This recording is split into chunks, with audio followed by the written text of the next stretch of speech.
KCBS, in partnership with UCSF Health, presents As Prescribed, a weekly conversation with leading medical experts from UCSF Medical Center and UCSF Benioff Children's Hospitals. Hello and welcome to As Prescribed. I'm Alice Wertz. Today we're heading into fall, and this is a special season this year because we've got COVID, RSV, and the flu to think about vaccinations for. Many may be confused as to how to protect themselves and their loved ones in light of the fact that there's RSV, the flu, and COVID that we can expect to see this season. Our guest today is Dr. Peter Chin Hong. He's a professor of medicine at UCSF as well as an infectious disease specialist. Thank you again for joining us, Dr. Chin Hong. Thanks for having me on, Alice. So tell us what we need to know about all of our vaccinations this year as we head into fall and what folks should be aware of.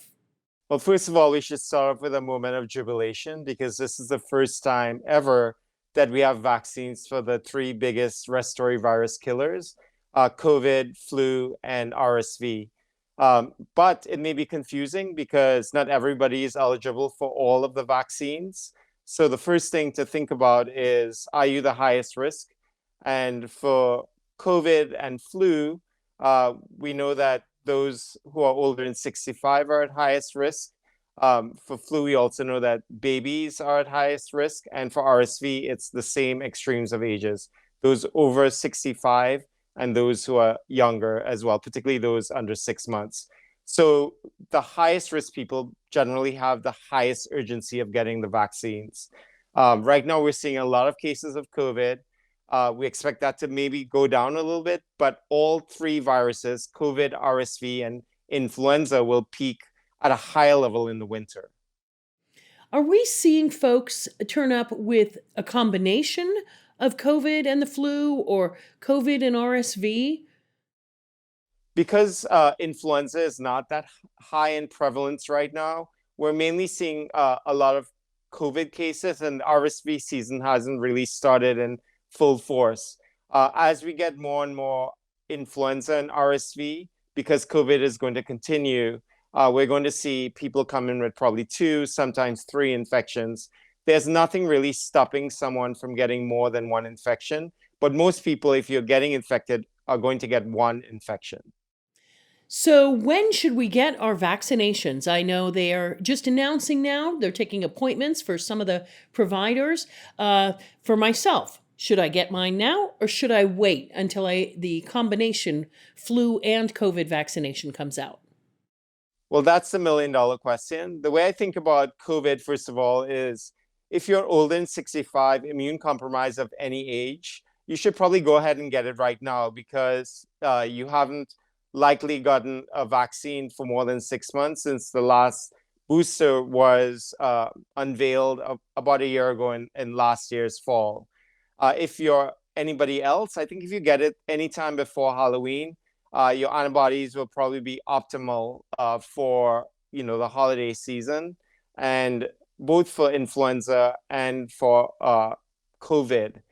For RSV, we expect a season that will peak probably sometime in November, December, start in October. So again, if you're older than 60, it will be a time to get it anytime before then as well. We do know that the RSV vaccine will also be available for pregnant persons in the 3rd trimester to protect the newborn, because newborns under the age of 6 months can't make their own antibodies, so they rely on the mom's or the parents' antibodies to protect them.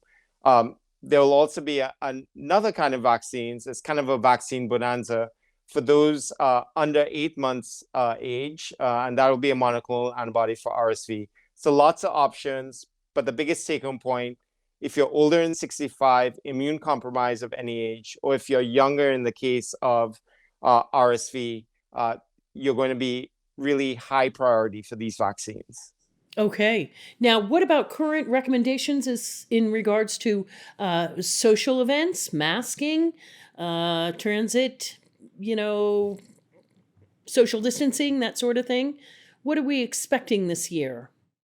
So we're not going to expect any more mandates. You may see health facilities probably enforce masking in visitors if cases continue to increase. You'll also expect that in nursing homes and prisons, for example. But for the general population, the way I think about it is in two ways. Are you preventing serious disease, hospitalization, and death, or are you preventing a nuisance or an inconvenience of getting infected? If you're for any one of these reasons, I think wearing a mask in public transit or crowded indoor areas, if you're there for a very long period of time, is probably not a bad idea at this point, particularly if you're, again, older or immune compromised. The reason why is that it just gives you added protection from getting infected. For other people, you may not want to get infected. Like I don't want to get infected because I don't want somebody to have to cover me at work. So I'm probably going to whip my mask out when it seems really risky. And make no mistake, right now we're seeing so much COVID by wastewater epidemiology that this is really comparable to some of the highest peaks in virus that we've seen in the last 3.5 years. But fortunately, not many of these infections are converting to hospitalizations.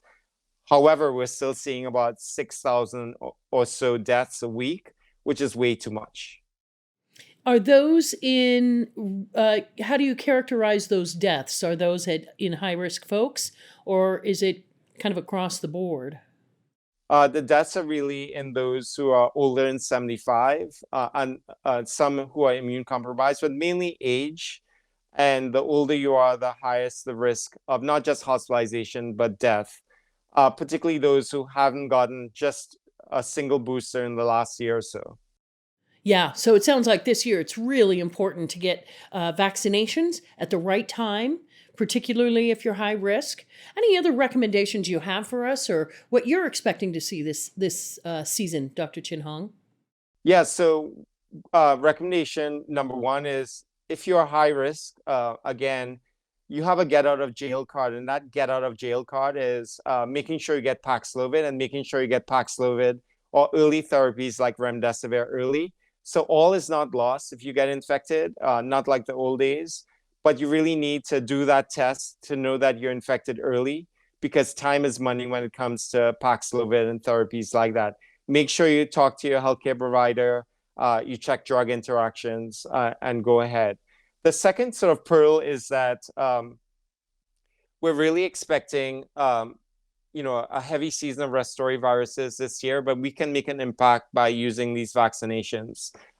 When we look at what happened in the Southern Hemisphere during their winter, like Australia, for example, they saw a little bit early season for influenza, and it hit kids harder than adults early on, but it was thought that was linked to low vaccination rates. Probably about 20% of the kids in the early Australian season were vaccinated, as opposed to their historical levels of 40-45%. So I think that gives us a cautionary tale about the power of vaccines. How about this? Can I use the the COVID test that I have in my medicine cabinet from last year, or do I need to get new ones? Well, first of all, when you look in your closet for that old COVID test and you see the expiration date has already gone by, don't despair. Go to the website. You can Google FDA COVID test expiration, and you can check the lot number. And in many, many cases, that expiration date has been extended. So again, check that first. Excellent, excellent, because I know everybody's got these in the medicine cabinet and we're not sure if we can use them. So sounds like got to check online, check the lot date, and make sure to follow the guidance on the FDA website. That's true, Alice. Excellent to have you with us today, Dr. Peter Chin Hong. Thank you for joining us on As Prescribed. Thanks so much for having me on. So our guest today has been Dr. Peter Chin Hong. He's a professor of medicine at UCSF, as well as an infectious disease specialist. I'm Alice Wertz. Thank you for tuning in to As Prescribed. As Prescribed, every Thursday at 1:30, right here on the Bay Area's news station, All News 106.9 and AM 740 KCBS, and streaming on the Odyssey app. The proceeding was sponsored by UCSF.